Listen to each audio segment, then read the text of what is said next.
The very best walking hacks to help you lose belly fat. Visceral belly fat that accumulates deep in your abdomen can be hard to burn off, especially if you don't walk frequently or spend enough time exercising. Now, cutting down on processed foods and adjusting your diet is essential, but it can take much longer to lose that belly fat if you aren't moving your body as well. The following walking hacks will help you to turn on the body's fat burning mode to help you lose visceral fat whilst also building muscle and protecting your joints as you age. This video is for educational purposes only and was made by a real person.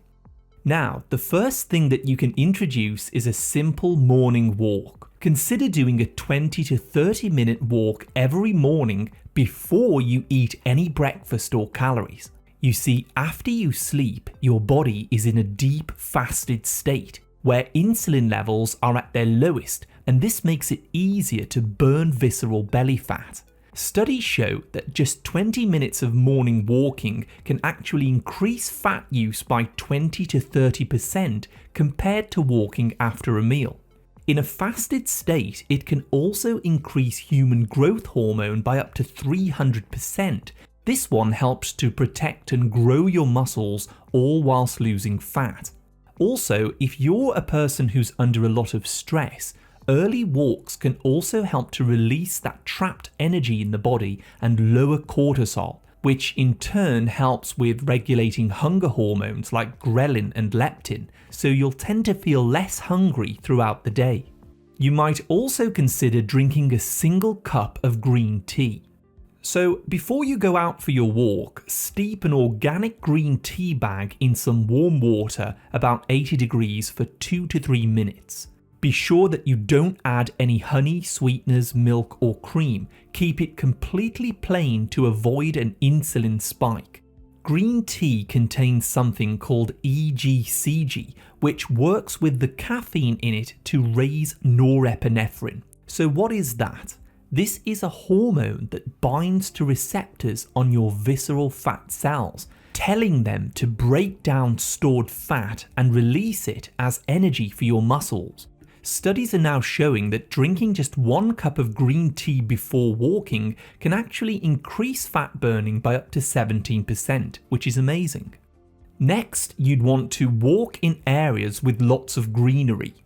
One of the main drivers of visceral belly fat is high cortisol levels brought on by stress, lack of sleep, and overworking or overtraining. So to lose belly fat, it's important to find ways to bring down this cortisol naturally, and slow, steady walks can help you to do this. Phytoncides and essential oils that are released from the air from plants and trees can reduce cortisol by up to 16% more than walking in a city. So if you can, try to walk in areas where there are more trees, greenery, or even natural water sources like a lake with some plant life. Consistent walks in nature start to improve sleep by influencing the circadian rhythm. Over time, this can lower cortisol and make it easier to lose weight. And the next hack on the list is simply amazing: walking after you eat. After you've eaten a meal, your blood sugar levels spike, which triggers insulin, which is the fat storage hormone.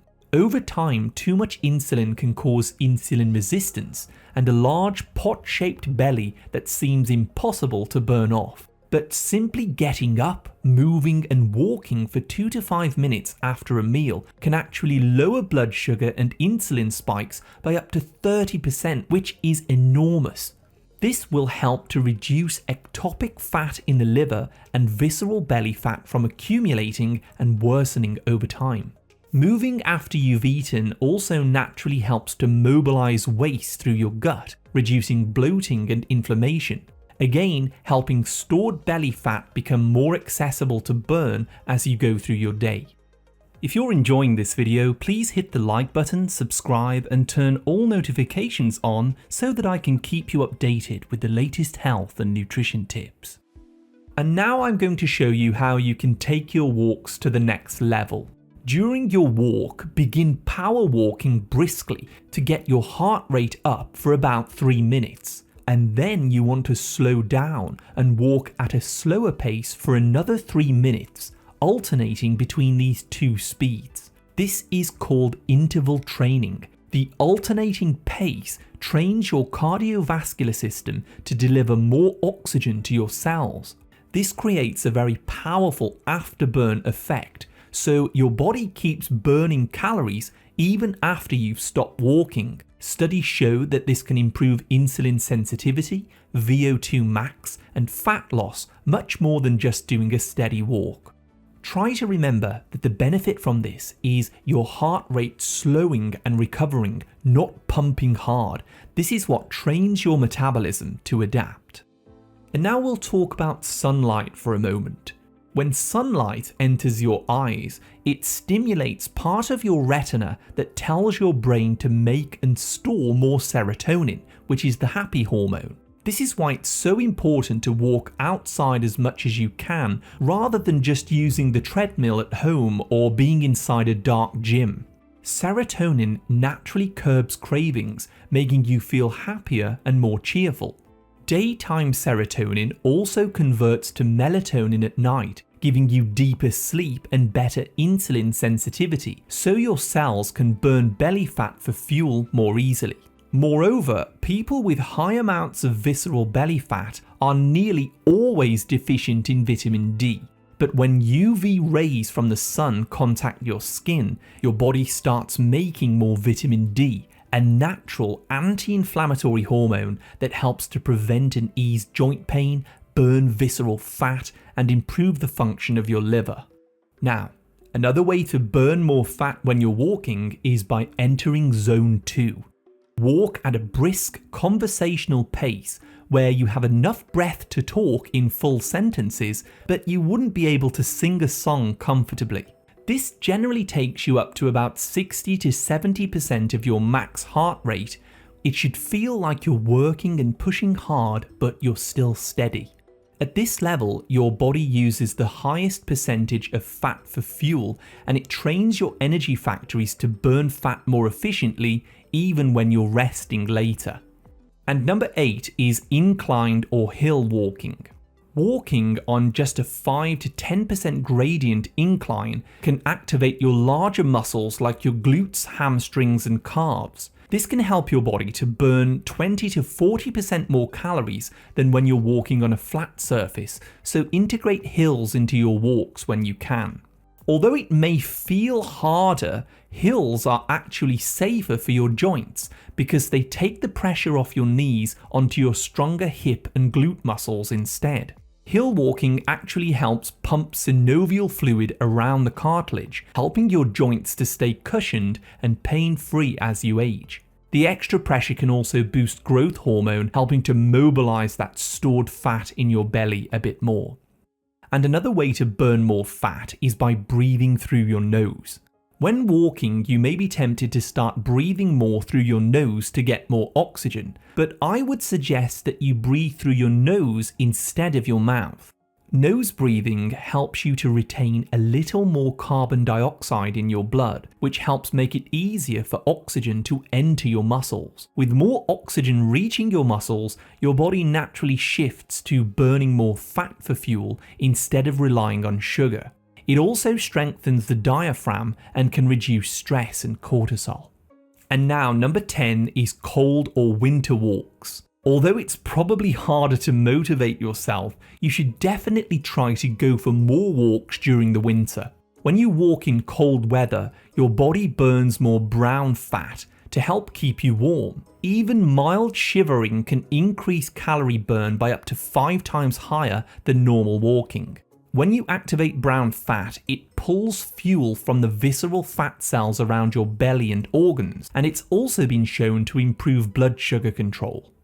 11. Weighted walking. This type of walking is often used by firefighters and military personnel to increase fat burning.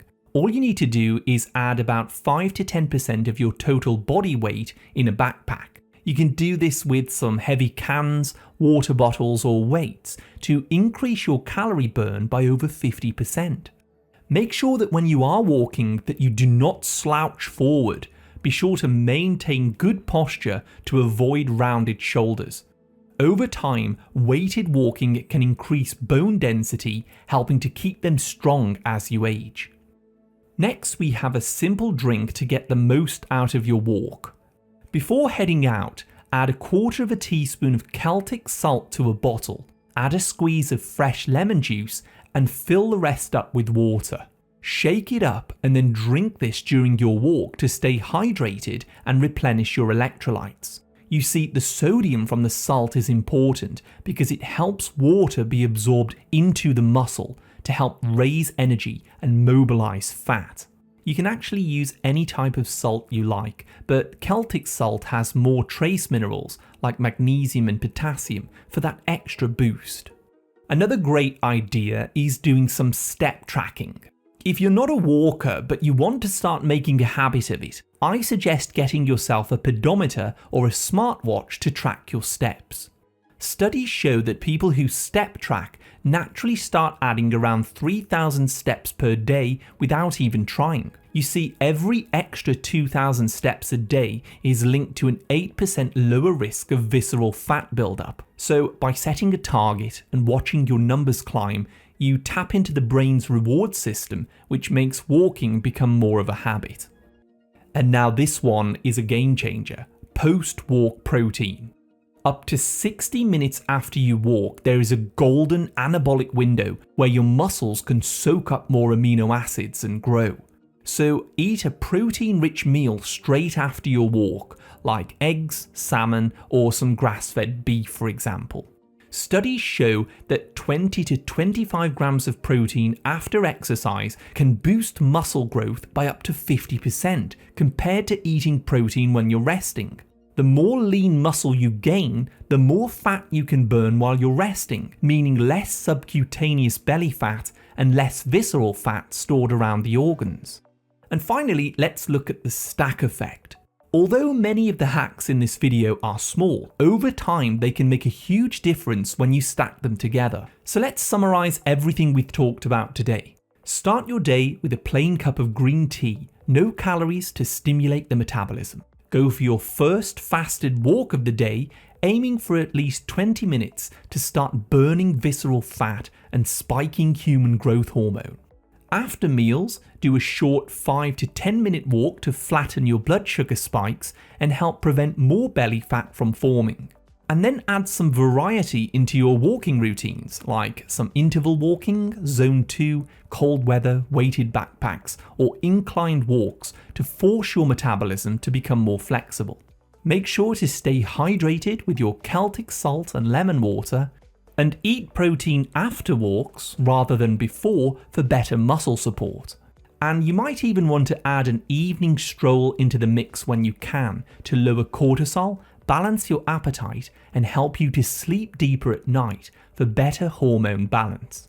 Studies show that consistent walkers have 43% less visceral belly fat on average than sedentary people. Not just because of the calorie burn, because of how walking can reshape the entire metabolism. For an even faster method of burning belly fat, it's also important to lower the amount of carbohydrates that you eat. And if you'd like a full foods list on how you can do this, watch this video that's on your screen now. I'd like to thank you so much for watching another of my videos, and I wish you great health, wealth, and happiness.